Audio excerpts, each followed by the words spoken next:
దయచేసి అందరూ కూర్చోవద్దు.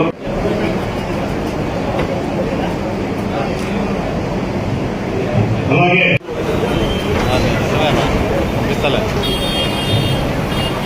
ఇప్పుడు ఏర్పడిన పాలకొండలి ధర్మగంట అందరూ పేరు పేరులో వెళ్తున్నారు. అందరూ వేదిక రావాలని కోరుతున్నాను.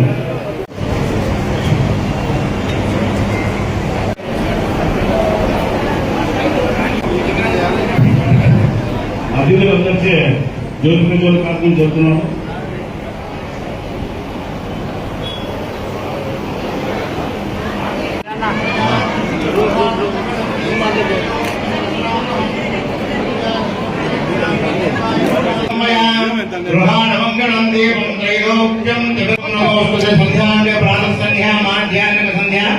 సాయం సంధ్య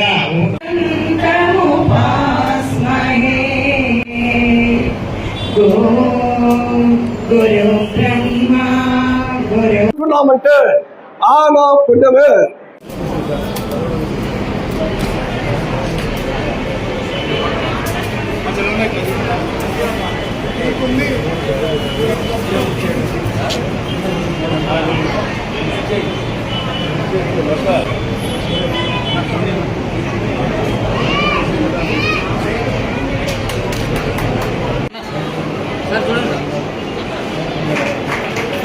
మిత్రుడు మేమందరం కలిసి చదువుకున్నాం. మన అటువంటి వ్యక్తి గతంలో కూడా ఆయనకు అనుభవం ఉంది. ఈ పవిత్రమైన ఆలయానికి గతంలో కూడా ఆయన సేవ చేయడం జరిగింది. మళ్ళా వారికి భగవంతుడి ఆశీస్సులతో మన చేతుల్లో ఏం లేదు, భగవంతుడు ఏం తెలిస్తే జరుగుతుంది. మళ్ళా భగవంతుడు అదే తల్లి గారికి మన సేవ చేసే భాగ్యానికి మరి అమ్మగారు పిలిపించారు. అమ్మగారి సేవ చేయాల్సిన బాధ్యత వీరితో పాటు ట్రస్ట్ బోర్డు మెంబర్లు చాలా మంది ఆడబిడ్డలు ఉన్నారు, వాళ్ళు చాలా మంది ఉన్నారు.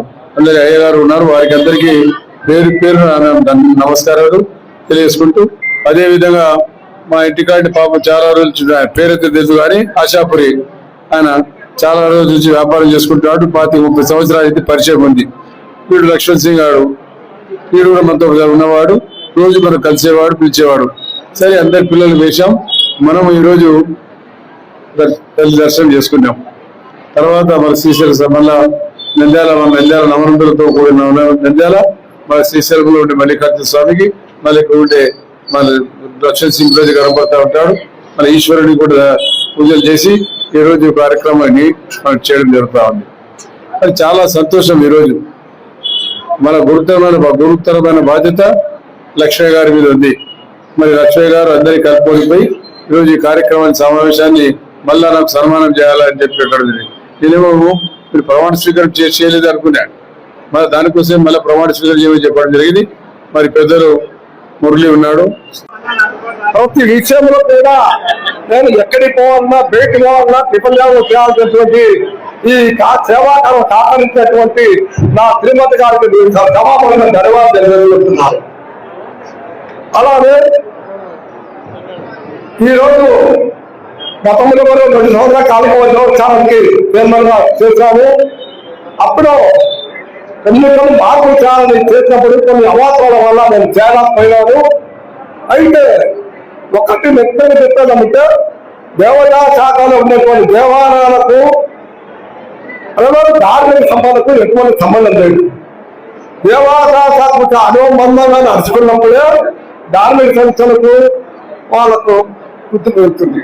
అలాగే మనకు ప్రతి దేవాలయం కూడా మా లక్ష్మణ్ మొహమ్మద్ చెప్పేదంటే ధర్మకర్తల మండలి అంటే మనం ధర్మంగా పరిపాలించి ఆదాయాన్ని పెంచుకోవాలనేది ఉద్దేశం.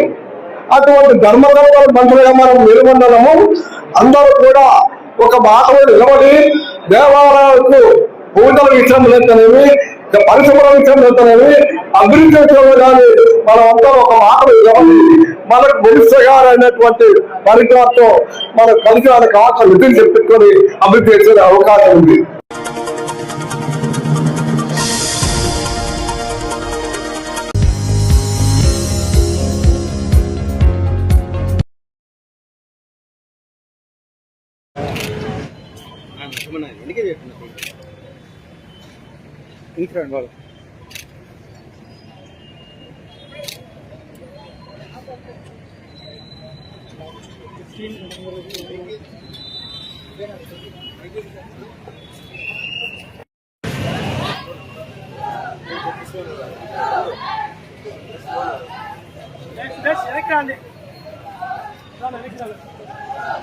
చాలు రానా రానా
గవర్నమెంట్ జనరల్ హాస్పిటల్లో సైకాట్రీ డిపార్ట్మెంట్లో ప్రొఫెసర్ హెచ్ఓడిగా పనిచేస్తున్నాను.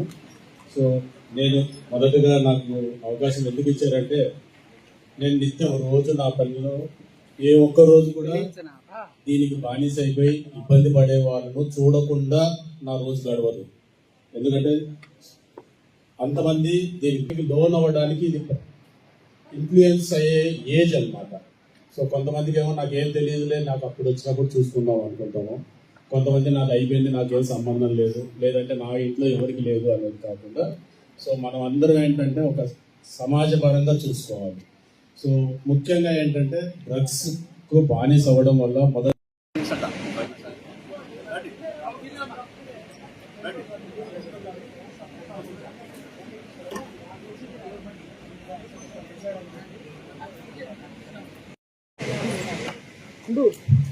లోపల ఎడుస్తున్నాను ఆలోచన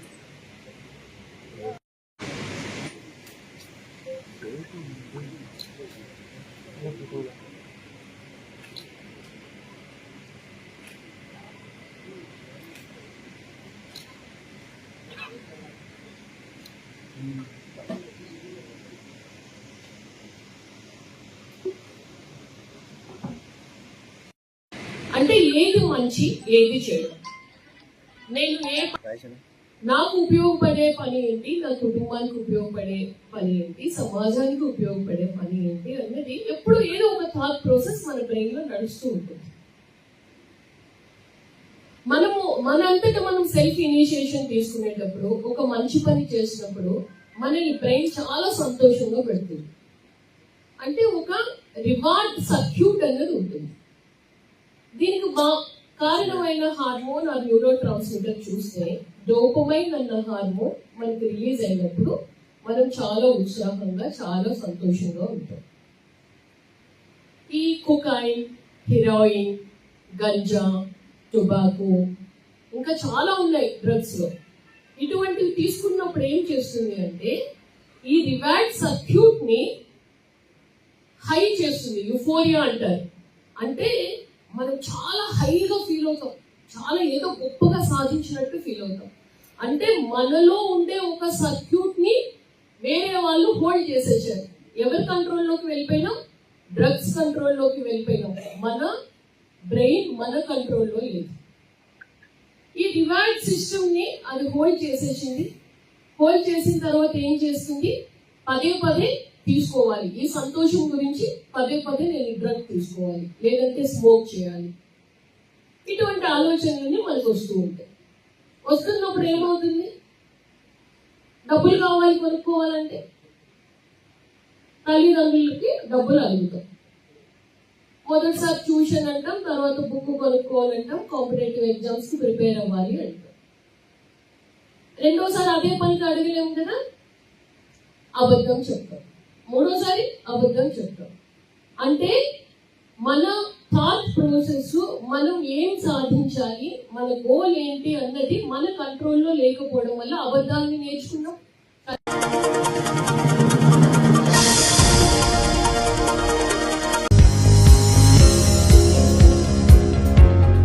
కాల్ చేసిన 5 నిమిషాల లోపే మన రెస్పాన్స్ టైం 5 నిమిషాల్లోనే మీ దగ్గర జరుపుకుంటారు. ఏ చిన్న సమస్య ఉన్నా, పక్కింటి వాళ్ళతో గొడవ కావచ్చు, అక్కడ ఎవడైనా తాగి న్యూసెన్స్ చేయొచ్చు, ఇంకా ఏమైనా మహిళా ఇబ్బందులు కావచ్చు, ఇంకొక సమస్య కావచ్చు, ఏ సమస్య అయినా కానీ డైల్ 112 నెంబర్ గుర్తుపెట్టుకోండి. ఇప్పుడు సిఐకి ఎస్ఐకి చేసి వాళ్ళు మళ్ళీ అక్కడ చేసి ఇదంతా టైం వేస్ట్ చేసుకోవాల్సిన అవసరం లేదు. జస్ట్ 112 డైల్ చేస్తే మీ దగ్గరికి ఎటువంటి టైం తీసుకోకుండా సెకండ్స్ లోనే మీ దగ్గరకు వస్తారు. అదొకటి బాగా గుర్తుపెట్టుకున్నామా. తర్వాత శక్తి యాప్ అని ఒక యాప్ కూడా గవర్నమెంట్ ప్రతిష్టాత్మకంగా ఇన్స్టాల్ చేయించినారు. అందరిలో మీరందరూ చాలా మంది ఇన్స్టాల్ చేసి మళ్ళీ దీనికి ప్రైస్ వేస్ట్ అని చెప్పి, స్టోరేజ్ వేస్ట్ అని చాలా మంది డిలీట్ చేసేసి ఉంటారు. కానీ అది చాలా ఇంపార్టెంట్. ఆ యాప్ పెట్టుకుంటే జస్ట్ 3 సార్లు షేక్ చేసినా కానీ, మీరు ఏదైనా ప్రమాదంలో ఉన్నారు, ఒక ఆటో ఎక్కినారు, ఆటో డ్రైవర్ మీరు రంగాపురంలో దిగాలనుకున్నారు, కానీ వాడు ఆపకుండా మీరు ఒంటరిగా ఉన్నారని స్పీడ్ గా వెళ్ళిపోతాడు కొండల్లో, బదిలేస్తాం కొండల్లో. మీరు కాల్ చేస్తే వాడు ఏమైనా చేస్తాడని భయం. జస్ట్ మన మొబైల్లో యాప్ ఉంటే 3 టైమ్స్ అట్లా షేక్ చేస్తే కాల్ వెళ్ళిపోతుంది పోలీసుకి. అది చాలా యూజ్ఫుల్ యాప్. ఒకవేళ శక్తి యాప్ అని కూడా జిఎంఎస్కి ఉన్నారు మహిళా పోలీసు, వాళ్ళందరికీ చెప్తారు. ఏమో చేయించినారు కదా మీరు, ఆ శక్తి యాప్ ని ఖచ్చితంగా డౌన్లోడ్ చేసి మీ మొబైల్లో పెట్టుకోండి. అది అసలు మిమ్మల్ని సెలెక్ట్ చేసుకోవడానికి కారణం ఏమంటే, ఈ పొదుపు మహిళలు కానీ అంగన్వాడీస్ని కానీ రమ్మని చెప్పడానికి మెయిన్ ప్రధాన కారణం ఏమంటే, మీరు ఎక్కువ పబ్లిక్ తో లైజ్ ఉంటారు, పబ్లిక్ తో టచ్ లో ఉంటారు, 10 మందికి మీరు చెప్పగలిగారు. ఇప్పుడు అందరు మహిళలు ఏదో ఇంట్లో పని చేసుకునే వాళ్ళకి అంత ఫ్రీగా మాట్లాడలేకపోవచ్చు, కానీ మీకు అందరికీ మీరు మీ వర్క్ స్టైల్ వల్ల కానీ మీ ప్రొఫెషన్ వల్ల కానీ మీడియం లేకుండా ఫ్రీగా మాట్లాడగలుగుతారు మీరు ఎవరైనా కానీ, అంగన్వాడీస్ కానీ పొదుపు మహిళలు కానీ. ఆ ఉద్దేశంతోనే మిమ్మల్ని సెలెక్ట్ చేసుకొని మీరు ఇంకా 10 మందికి 100 మందికి మీ ఊరంతా అవేర్నెస్ చేసి చెప్పగలుగుతారనే ఉద్దేశంతోనే మిమ్మల్ని సెలెక్ట్ చేసి చెప్పడం జరిగింది. తర్వాత ఈ శక్తి యాప్ కూడా అందరూ కూడా డౌన్లోడ్ చేసుకుంటామా. ఇప్పుడు ఎక్కడెక్కడైతే మీరు వాకింగ్ చేసే ప్రదేశాలు ఉండొచ్చు, చాలా మంది చూస్తే అయ్యప్ప స్వామి టెంపుల్ చాలా మంది వాకింగ్ వెళ్తారు ఈవినింగ్ అవర్స్ లో. లేకుంటే టెంపుల్స్, మధ్యలేడు స్వామి టెంపుల్ అనేది వ్యాస్ట్, చాలా పెద్ద జోరుడెక్షన్, అది అంతా కొండల్లో ఉంటుంది. మొన్నైతే లక్షల మంది వచ్చినారు ఎక్స్పెక్ట్ చేయకుండా.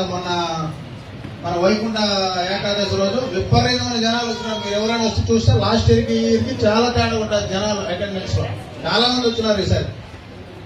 అట్లా అది కానీ, లేకుంటే పిల్లలు స్కూళ్ళకి పోయే దగ్గర ఈవ్ టీచింగ్ కానీ,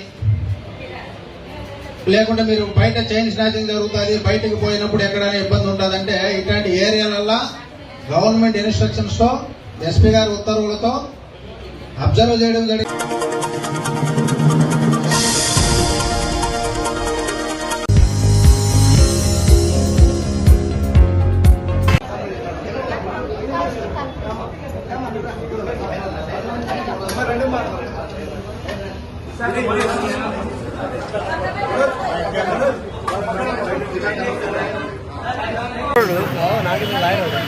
మెంటల్ ఎక్కింది సార్ తంతాను తంతాను పోయినా కళ్ళకి వచ్చినాను నువ్వెందుకు జన్మదిన సందర్భంగా ఈరోజు అన్నా క్యాంటీన్ కి వచ్చి ఇక్కడే భోజనం చేయడము, అలాగే ఇక్కడ వచ్చే వారికి ప్రతి ఒక్కరికి కూడా భోజనం మనస్ఫూర్తిగా భోజనం వడ్డించడము, ఇక్కడ అందరితో మాట్లాడి ఎలా ఉంది అని చెప్పడం అడగడం జరిగింది. ఎంతో చక్కగా వేడి వేడి అన్నము పెడుతూ, అన్నము సాంబారు, ఇక్కడ ముఖ్యంగా పేషెంట్స్ ఎవరైతే ఉన్నారో మన హాస్పిటల్ కి వచ్చే పేషెంట్స్, గవర్నమెంట్ హాస్పిటల్ కి వచ్చే పేషెంట్స్ అందరూ కూడా ఇక్కడికి వచ్చి భోజనం చేయడము, ఇంతకన్నా తృప్తి ఇంకా ఎక్కడా లేదు. అది మన సీఎం గారి పుట్టినరోజు సందర్భంగా ఇక్కడ అన్నా క్యాంటీన్ కి వచ్చి ఒక 100 మందికి భోజనం మన చేతుల మీదుగా భోజనం పెట్టడం, అదే భోజనం మళ్ళీ మనం తినడం అనేది ఇంకా అంతకన్నా పుణ్యము తృప్తి ఇంకెక్కడా లేదని నేను తెలియజేసుకున్నాను.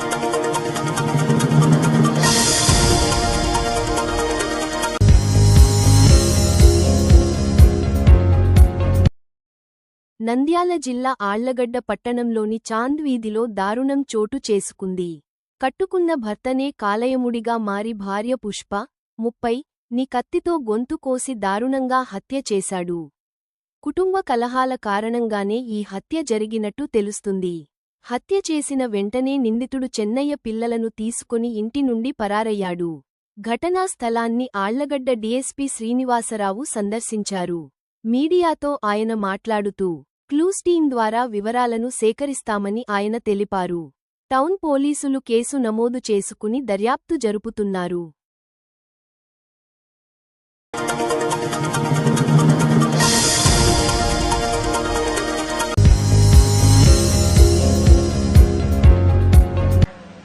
ఈ మధ్యలోనే విపరీతమైన పెళ్లిళ్ళు ఉన్నాయి కదా, పెళ్లికి సంబంధించి ఒకరోజు బెంగళూరుకు పోవడం జరిగిందనమాట. బెంగళూరుకు పోతే అక్కడ వివిధ బంధువులు మిత్రులు వాళ్ళు వీళ్ళు కలిసి బ్రేక్ఫాస్ట్ చేస్తూ టిఫిన్ చేస్తూ కూర్చుంటే నందికొట్కూరుకు సంబంధించిన ఒక పెద్ద మనిషి చాలా మర్యాదస్తుడు, అయితే తెలుగుదేశం సింపథైజర్, ఆయన కూర్చొని ఉన్నాడు. టిఫిన్ చేసుకుంటూ నేను అడుగుతానమాట, ఏమన్నా ఎట్లెట్టు ఉండాలి, ఏం సంగతి ఏమంటే, ఏమన్నా ఇంక అట్లా జరుగుతుందేనా, మన పంటల గింటలకు రేట్లు మంచి చెడ్డ బాగుండాయంటే ఏమన్నా అట్లట్లే అని, అంటే మొక్కజొన్నకు రేటు బాగొచ్చిందా అంటే అంత మాత్రం లేదులే కానీ అని అన్న తర్వాత పోనీ ఏమన్నా ఇన్పుట్ సబ్సిడీ ఏమన్నా వచ్చినాయి 2 ఏళ్లగా అంటే నేను ఎప్పుడు పెద్ద ఆశించలేదు కదా అని. సరే నువ్వు ఆశించలేదులే, మిగతా రైతులు పాపం ఉంటారు కదా వాళ్ళ పరిస్థితి అంటే ఏమో మళ్ళా అని అన్న తర్వాత పోనీ ఇన్సూరెన్స్ ఏమన్నా కడుతుండారా ఏమన్నా గవర్నమెంట్ అంటే ఏమో దాని గురించి నాకు అంత తెలియదే అని. ఇది ఒక 70 సంవత్సరాల వయసు గల ఒక రైతు, ఒక ఊర్లో ఒక వ్యవసాయదారుగా పేరుగాంచిన మనిషి, అయితే ఒక తెలుగుదేశం సింపథైజర్. అంటే వాస్తవాలకు స్థానిక పరిస్థితుల వలన రాజకీయాల వలన ఎంత దూరంలో ఉండాలనేది మన కంటికి కనపడుతుంది. అప్పుడు కాదు అన్న, మీ ఊర్లో మీ దీంట్లోనే కదా పోతిరెడ్డిపాడు ఉండేది, అక్కడి నుంచి విత్డ్రాలు అని చెప్తే ఏం పెద్ద పలకనమాట. దీనివల్ల ఏమర్థమవుతుంది మనకంటే, విశాలంగా మన ప్రాంతం గురించి ఆలోచన చేయాల్సిన విషయాలు కానీ, విశాలంగా అందరికీ సంబంధించిన విషయాల మీద ఒక నిర్ణయం కానీ పోరాటం చేయాల్సిన పరిస్థితుల్లో కేవలం స్థానిక పరిస్థితుల వలన తెలిసి కూడా తెలియనట్లు ఉండే పరిస్థితి ఏర్పడింది. ఈరోజు రాయలసీమ ప్రాంతం లెక్కేసుకుంటే భారతదేశంలో ఎవరినైనా కూడా రాజస్థాన్ తర్వాత నెక్స్ట్ వెనుకబడిన ప్రాంతం ఎవరంటే రాయలసీమనే. జైసల్మీర్ తర్వాత అతి తక్కువ వర్షపాతం అంటే అనంతపురమే. ఎటువంటి కరువులు, రాయలసీమ చరిత్ర 100 సంవత్సరాలు చూసుకుంటూ పోతే ఎక్కువ శాతం కరువుల గురించే ఉంటుంది చరిత్రలో. డొక్కల కరువు అని, రెక్కల కరువు అని, ధాతు కరువు అని, పాడు కరువు అని, ఎటువంటి పరిస్థితులు, గాడిదలకు పెళ్లిళ్లు చేయడము, తాబేళ్లకు పెళ్లిళ్లు చేయడము, ఇది ఎక్కడన్నా ఉందా? ఇది మనకుంది. ఎందుకంటే దురదృష్టం కాబట్టి. ఈశాన్య ఋతుపవనాలు కానీ, నైరుతి ఋతుపవనాలు కానీ మనకు అంతగా పడే అవకాశాలు తక్కువ. ఈ తక్కువ కాబట్టే ఈ పరిస్థితుల్లో మనకు సాగునీటికి సంబంధించి అతి జాగ్రత్త తీసుకోవాల్సిన పరిస్థితులు ఉన్నాయి. 1952లో ఒక పెద్ద కరువు వస్తే అనంతపురం జిల్లాలో జవహర్లాల్ నెహ్రూ గారు ప్రధానమంత్రిగా వచ్చి పెద్ద పెద్ద భూస్వాములందరూ కూడా ఒక చెంబు గంజి కోసం లైన్లో నిలబడుకుంటే వాస్తవానికి జవహర్లాల్ నెహ్రూ గారు కంట్ల నీళ్లు పెట్టి ఏడుస్తాడు, మీటింగ్లోనే ఏడుస్తాడు చూసి. అటువంటి పరిస్థితులు ఉండే రాయలసీమలో ఈ రోజుకి కూడా ఇంకా కొంతమంది గ్రామాలలో కేవలం రాజకీయాల వలన విశాలమైన పరిస్థితులు మర్చిపోయి కేవలము స్థానిక రాజకీయ పార్టీల ఇన్ఫ్లుయెన్స్తో ఉన్నారంటే మనము తక్షణం చేయాల్సిన పని ఊర్లో కూడా పార్టీలకు అతీతంగా కులాలకు అతీతంగా ప్రతి ఒక్కరికి కూడా ఫస్ట్ తెలిసిన వాళ్ళందరూ కూడా మన పరిస్థితుల్లో అందరికీ తెలియజేయాల్సిన బాధ్యత ఉందని చెప్పి తెలియజేస్తాను. ఇప్పుడు పూర్వానికి రాజకీయాలు ఎట్లున్నాయి, బహుశా అన్న వాళ్ళ సమయంలో అప్పుడు ఎలక్షన్ల వరకు రాజకీయాలు, ఎలక్షన్లు అయిపోయినాక ఎవరైనా కానీ ప్రభుత్వం ఏర్పాటు చేసుకున్నాక ముఖ్యమంత్రులు అయిన తర్వాత కేబినెట్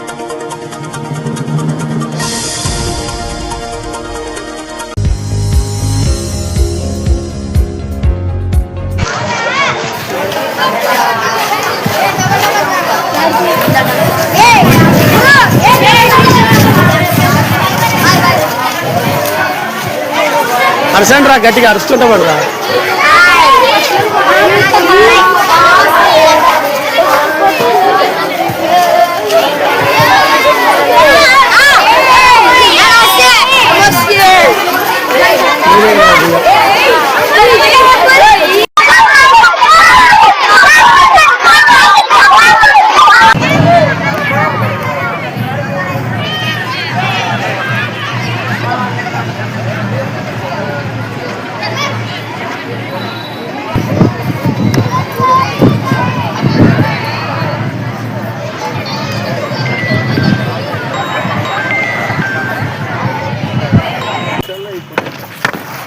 ఏం కనబడుతుంది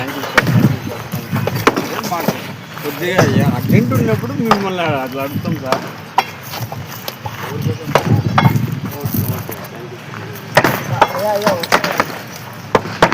మన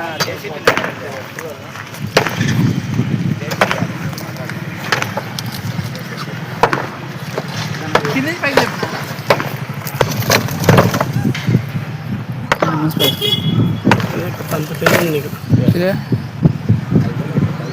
పైకి లేపితే వస్తాయి అంటే పైకి లేపితే మళ్ళీ వాడతారు కదా అన్నమాట. డిమాలిష్ అయినప్పుడు పని చేస్తుంది కూడా.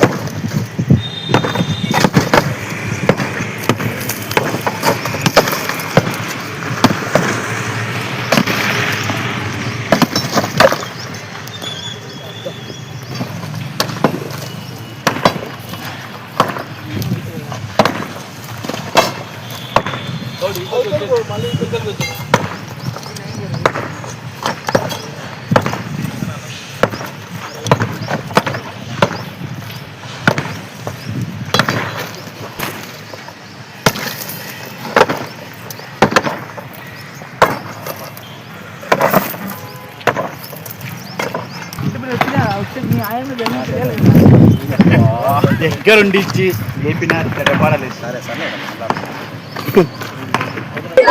నేను పెక్యా మున్సిపల్ హై స్కూల్ చైర్మన్ గా మాట్లాడుతున్నాను. ఇది గవర్నమెంట్ స్కూల్ తరఫున గ్రౌండ్ లో ఎవరో తెలియని వ్యక్తులు వచ్చేసి మనకు గోడ కాంపౌండ్ వాళ్ళు కట్టేసిండు. ఇది ఎవరో ఆక్రమించారు. దీనికి సంబంధించినది కొంచెం దయచేసి మా పిల్లలకు తీయాల్సినగా కోరుతున్నాం. సార్ మేము మున్సిపల్ హై స్కూల్ టెక్కే నుంచి స్టూడెంట్ సార్. నేను ఈ గ్రౌండ్ మాకు మున్సిపల్ హై స్కూల్ సంబంధించిన గ్రౌండ్ సార్. మాకు గ్రౌండ్ కావాలి సార్, ఎందుకంటే ఆడుకుంటే హెల్తీగా ఉంటాం కాబట్టి మాకు ఖచ్చితంగా గ్రౌండ్ కావాలి సార్.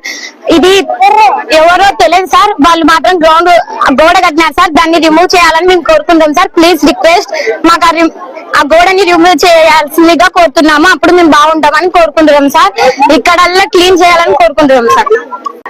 సార్ మా స్కూల్ గ్రౌండ్ సార్, ఇది ఎవరో తెలియని వాళ్ళు వ్యక్తులు వచ్చి మాకు స్కూల్ కి అడ్డుగా గోడ కట్టినారు సార్. మాకు ఆడుకునే గ్రౌండ్ లేదు సార్, దయచేసి మాకు గ్రౌండ్ ఇప్పించండి సార్. ఈ గోడని తీసేయించేసి మాకు కొత్తగా బాగా మళ్ళీ మొదటి గ్రౌండ్ గా ఉండేలా చేసి మాకు బాగా చేయించండి సార్, మీరు కంపల్సరీ చేయించండి సార్. Thank you. నమస్కారం సార్, నేను మున్సిపల్ హై స్కూల్ టెక్కేల్ స్కూల్లో చదువుతున్నాను. మాకు గ్రౌండ్ కావాలి, గ్రౌండ్ కి గోడ కట్టారు, మా స్కూల్లో కూడా గ్రౌండ్ లేదు, మాకు ఇదే ఉంది దగ్గరలో. దయచేసి మాకు గ్రౌండ్ వచ్చేలా చూడండి, మాకు రాళ్ళు ఉన్నాయి, గ్రౌండ్ ని నీట్ చేసేలా చూడండి సార్. నా పేరు నాగ చైతన్య, నేను మున్సిపల్ హై స్కూల్ టెక్కల్ నుంచి మాట్లాడుతున్నాను. మేము రోజు బుధవారం ఇక్కడికి వచ్చి స్టేడియం ఈ గ్రౌండ్ లో ఆడుకునే వల్ల ఇప్పుడు ఈ స్టేడియం ఈ గ్రౌండ్ కి గోడ కట్టేసారి మేము ఎలా ఆడుకోవాలని.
नहीं जरा उसका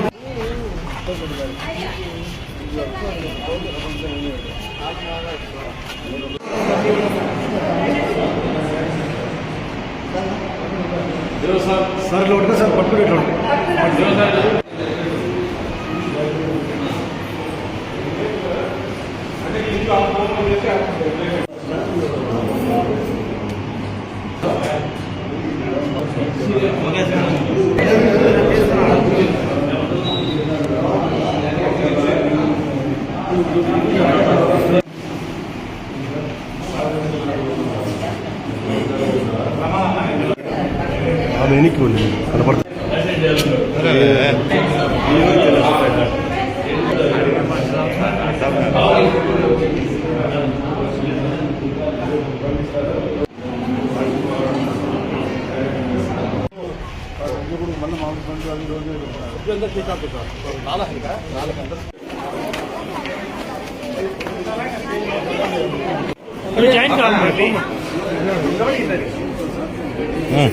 చూడండి పిల్లలు